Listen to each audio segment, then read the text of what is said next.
Dios les bendiga y bienvenidos a un nuevo episodio de Misión Sabiduría titulado Mi más grande temor o mi temor más grande. Ahora, antes de dar comienzo a este video, quiero felicitarle en estas Navidades. Les deseo un año sumamente bendecido, con muchas bendiciones. Recuerde no entrar en los fracasos y las situaciones del 2018 al 2019, sino que enfoque su mirada en el Señor fijamente y alcance en el nombre del Señor lo que no pudo alcanzar en este año que está próximo a culminar. Ahora, entrando a lo que es el video de hoy, se trata sobre mi más grande miedo personalmente. ¿Qué es lo que yo temo? Cuando uno analiza, uno diría que políticamente no es correcto decir que uno tiene miedo, porque si usted me pregunta si yo le tengo miedo a algo en particular en la tierra, no le tengo miedo básicamente a nada, porque la palabra establece, bueno, analizándolo bien, solamente a las alturas, montañas rusas, tener la cuenta en cero, entrar en un baño público y que no haya papel o jabón para lavarse las manos, echarme jabón y después darme cuenta que no hay agua. Todo tipo de actividad que me haga dar vueltas. Siempre vomito, hasta en las tacitas. Pero nada de eso se compara a mi temor más grande. Así que le exhorto a mantenerse en sintonía de este nuevo episodio de Misión Sabiduría. Que el Señor les bendiga.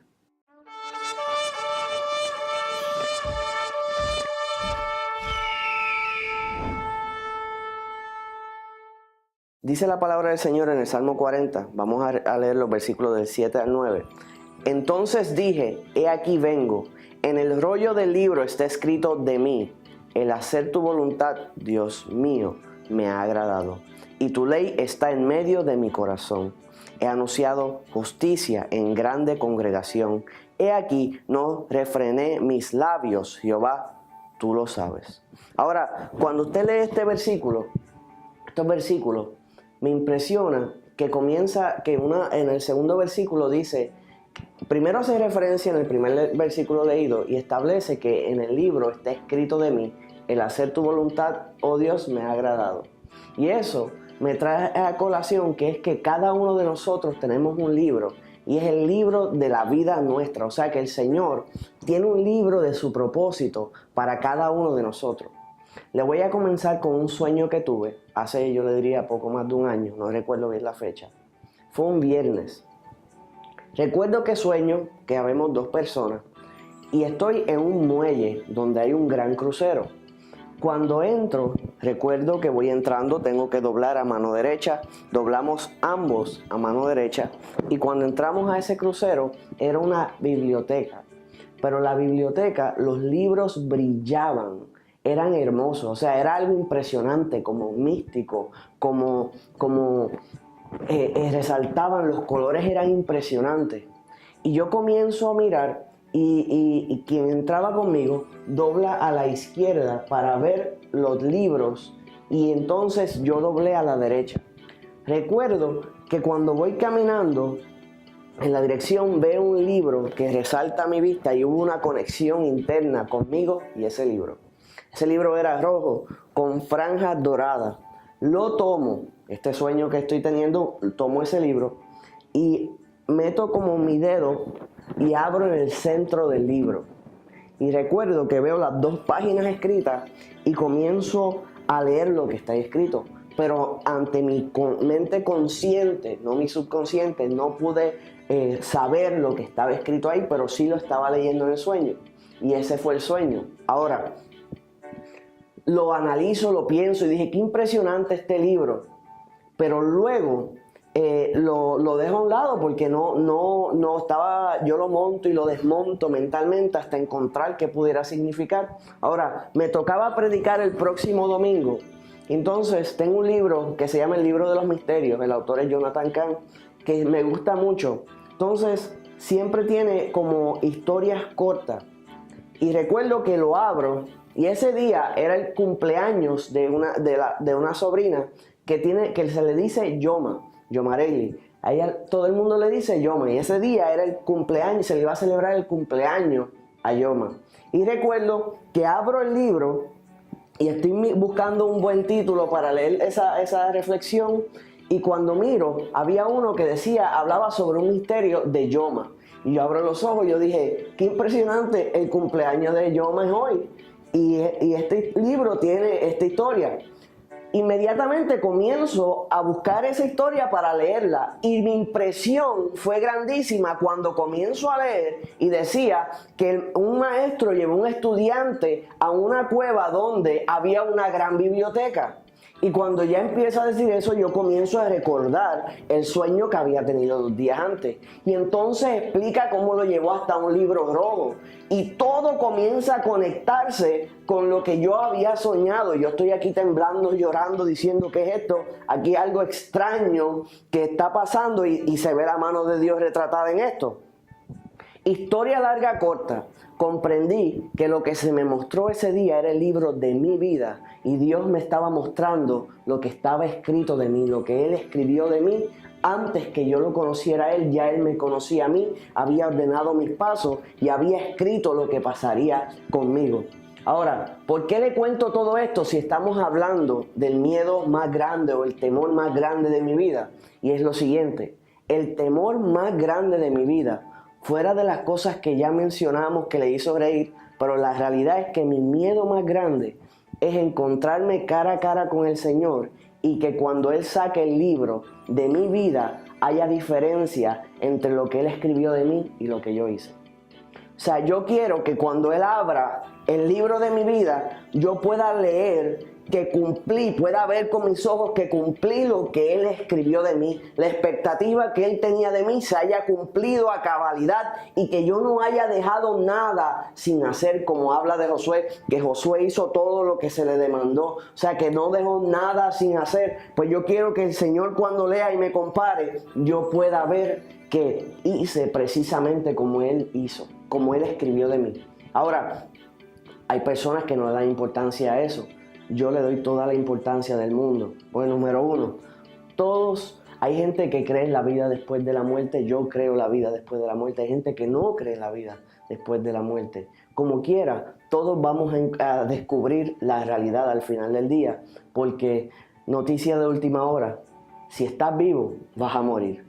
Y va a todo el mundo llegar a ese punto. Y vamos a saber la verdad una vez esto termine. Yo prefiero tener mi alma salva y saber que voy a ir al encuentro con mi Señor.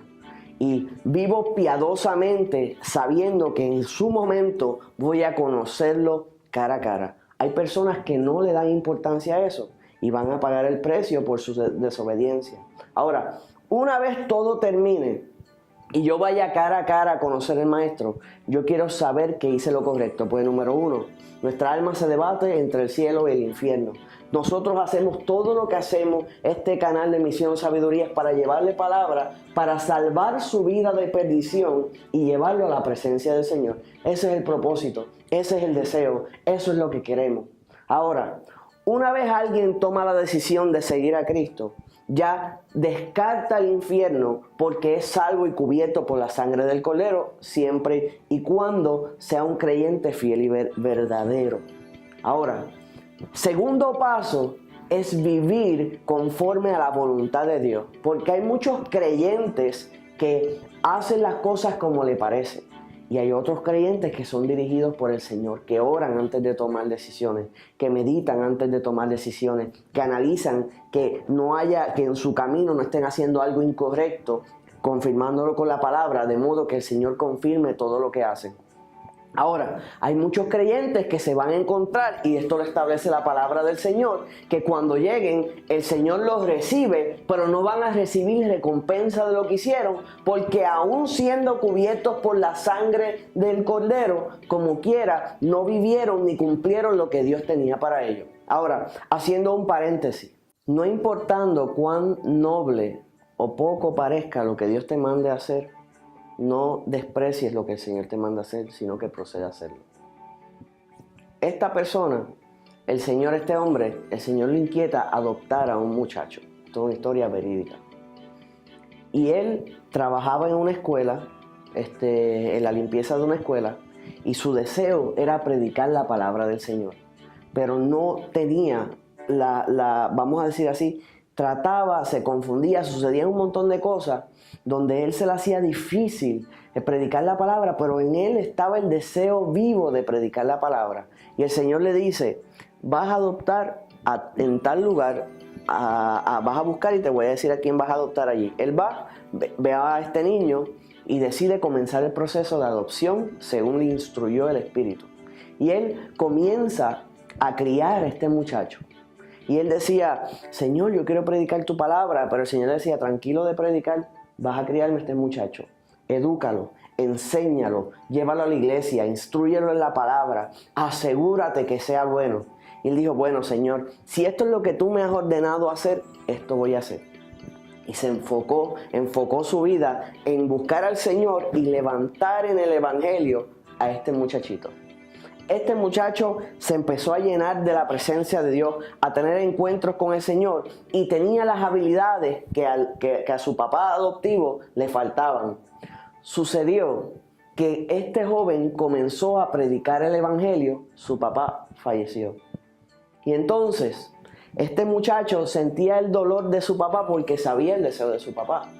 Y él estuvo predicando y predicando y predicando el Evangelio. Y ya había ganado millones de almas para el Señor, algo que su papá adoptivo no había logrado hacer. Y entonces él siempre tenía la espina de que su papá se quedó con el deseo de llevar la palabra, pero lo único que pudo hacer fue criarlo a él. Y un día orando y estudiando la palabra se percató que su papá era afortunado, porque había sido obediente a la palabra del Señor y la había predicado a él, lo había adoptado a él, lo había educado a él, y él había tenido que pasar el trabajo, los dolores, las calumnias, todo lo que sufre un predicador, y se había ganado millones de almas. Y su papá, no importa cuántas almas se ganaran, iba a ganarse las mismas almas que él, más uno. O sea que si él, llevando la palabra, se ganaba 10 millones de almas, en la corona del papá van a haber 10 millones más uno, porque él fue el que se ganó a ese niño. O sea que aunque no logró predicarle a 10 millones de personas, por ser obediente del Señor, va a recibir más recompensa de lo que esperaba. Sin embargo, van a haber personas que salvaron a 10 millones de personas, usando otro caso, y la razón por la cual predicaron era incorrecta. Predicaban por vanidad o por orgullo, o por dinero, o por cualquier otra razón que no es engrandecer y glorificar a Cristo y que las almas lleguen al Señor.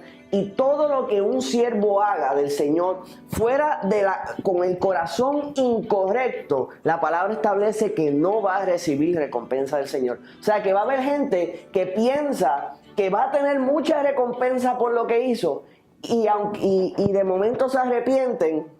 Vamos a decirlo así: si usted predicó por 5 años y en 2 años y medio, los primeros 2 años y medio, usted predicó por orgullo, por vanidad, por darle por el casco a alguien que dijo que usted no podía predicar, pero la mitad se arrepintió y dijo, Señor, lo he estado haciendo incorrectamente, y empieza a predicar por amor, por gozo, porque las almas se salven. Eso significa que ante el Señor usted no va a recibir recompensa por lo que hizo con el corazón incorrecto, pero sí por lo que hiciste con el corazón correcto. O sea que no tan solo se mide lo que hiciste, sino que se mide con las intenciones que lo hiciste. Eso es una. O sea que cada cual debemos examinar nuestro corazón, y cuando hagamos algo para el Señor debemos analizar nuestra intención.